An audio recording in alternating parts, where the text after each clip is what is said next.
na Espiritu,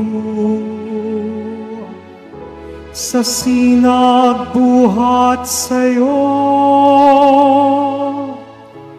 kami liwanagan mo. Ama ng maralita, dulot mo'y pagpapala, kami magkukusa. Kay bigat patnubay, sa aming mananahan, ang tamis ng iyong buhay. Ginhawang ninanais, lilim namin sa init, kapiling bawat saglit.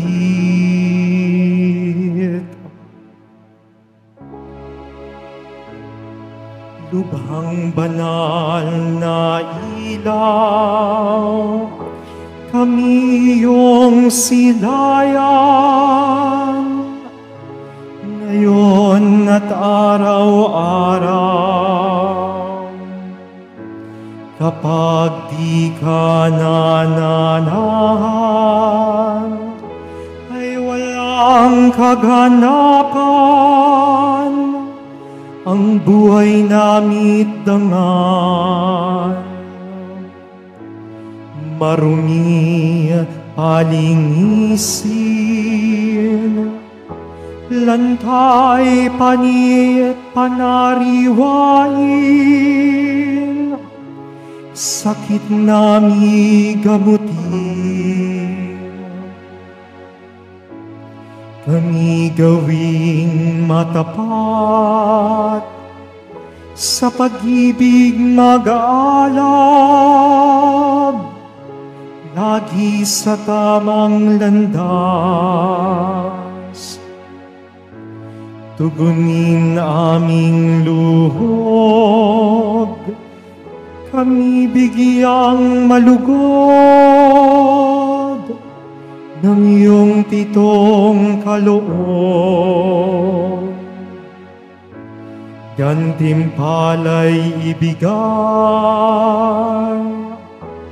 santungan ng buhay, ligayang walang hanggan.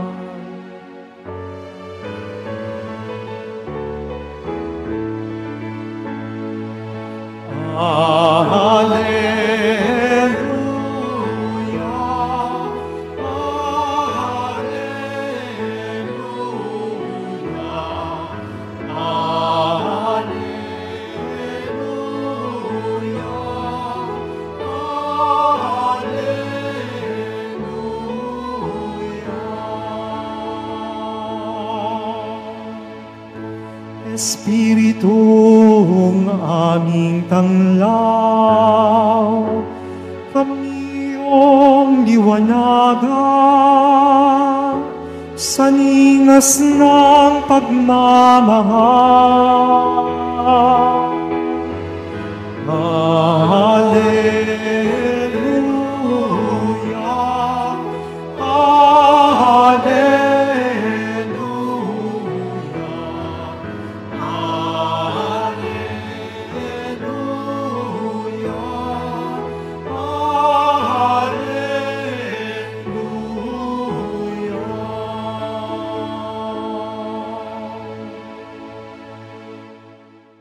Sumainyo ang Panginoon. At sumaiyo rin. Ang mabuting balita ng Panginoon ayon kay San Juan. Papuri sa iyo, Panginoon. Noong panahong iyon, sinabi ni Jesus sa kanyang mga alagad, "Kung iniibig ninyo ako, tutuparin ninyo ang aking mga utos. Dadalangin ako sa Ama, at kayo'y bibigyan niya ng isa pang patnubay na magiging kasama ninyo magpakailanman. Ang umiibig sa akin ay tutupad ng aking salita. Iibigin siya ng aking Ama, at kami sa Kanya at mananahan sa Kanya. Ang hindi umiibig sa akin ay hindi tumutupad sa aking mga salita. Hindi akin ang salitang narinig ninyo, kundi sa Amang nagsugo sa akin. Sinabi ko sa inyo ang mga bagay na ito, samantalang kasama pa ninyo ako. Ngunit ang patnubay, ang Espiritu Santo, na susuguin ng Ama sa pangalan ko, ang siyang magtuturo sa inyo ng lahat ng bagay at magpapaalala ng lahat ng sinabi ko sa inyo. Ang mabuting balita ng Panginoon. Pinupuri ka namin, Panginoong Heso Kristo. Magsiupo muna ang lahat.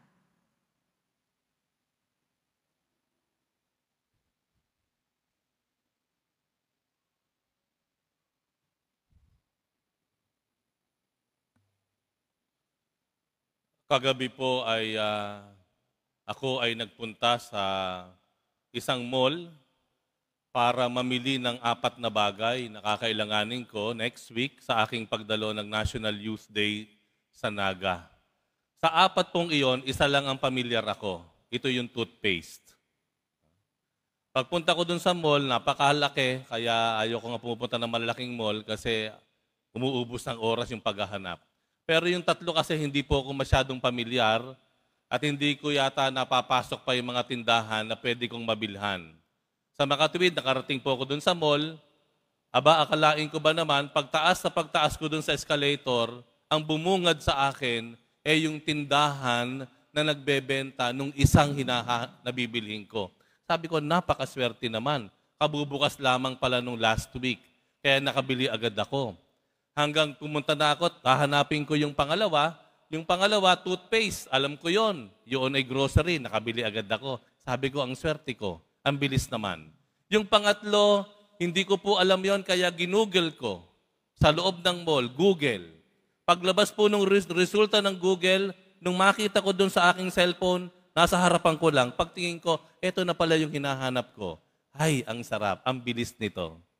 Yung pangatlo, yung panghuli, sabi ko, mukhang mahihirapan ako dito. Nung ako ay papunta na po sa sasakyan, abay, akalain ko ba naman, yung tindahan, yung maliit na stall, nandun lang, papalabas. Nakita ko, ay, eksaktong-eksakto. Papunta na ako sa sasakyan at pauwi na rito, tuwang-tuwa ako, sabi ko, ang bilis kong nagawa.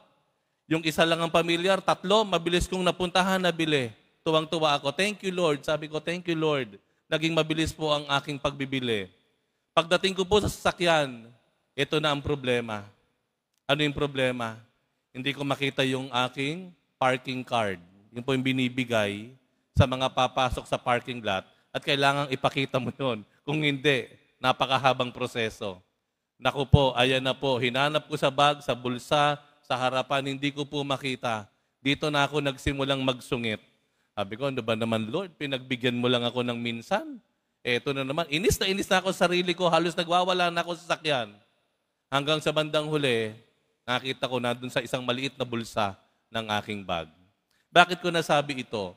Minsan yung pagiging simbahan natin, naririto tayo, tuwang-tuwa tayo, nagpapasalamat tayo kay Lord kapag madali ang nangyayari sa buhay natin. Kapag maganda ang nagiging takbo ng ating buhay.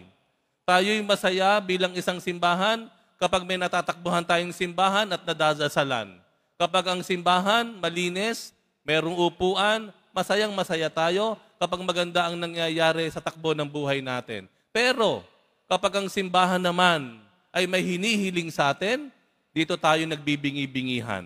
Minsan, hindi natin nabibigyan ng pagpapahalaga. Ano ibig kong sabihin? Ngayon po ay birthday ng simbahan. Ang birthday po ng simbahan ay ang pagbaba ng Espiritu Santo sa mga alagad. Paano nangyari, Father, yon? Bumaba yung Espiritu Santo sa mga alagad? Biglang nagkaroon ng birthday ang simbahan? Opo. Bakit? Dahil ang simbahan po ay isinilang dahil sa misyon. Ang misyon po ang nagbibigay buhay sa atin bilang simbahan. Ano ibig kong sabihin?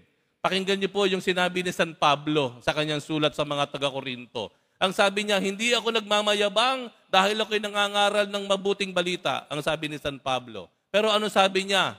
Sumpain ako. Ulitin ko. Sumpain ako kapag hindi ko ipinangaral ang mabuting balita. Ano sabi ng simbahan? Ang ating mga obispo, kapag ang simbahan tumigil sa kanyang misyon, sa kanyang paglilingkod, mamamatay ang simbahan. Dahil ang Espiritu Santo ang nag-uudyok at nagbubunsod sa atin na hindi lang mamuhay ng matiwasay at mapayapa, ngunit ito ay nagtutulak sa atin para magmisyon. Tayo po ay nakakasama dito sa simbahan na ito dahil may mission po tayo. Nabubuhay ang simbahan dahil may misyon. Kapag tumigil na ang simbahan sa pagmimisyon, pare-pareho tayong mamamatay, maliligaw, at mapapahamak. Ano yung dapat nating bantayan sa ating simbahan? Kapag tayo po ay nagkaroon na lamang ng itinatawag ni Pope Francis, introversion.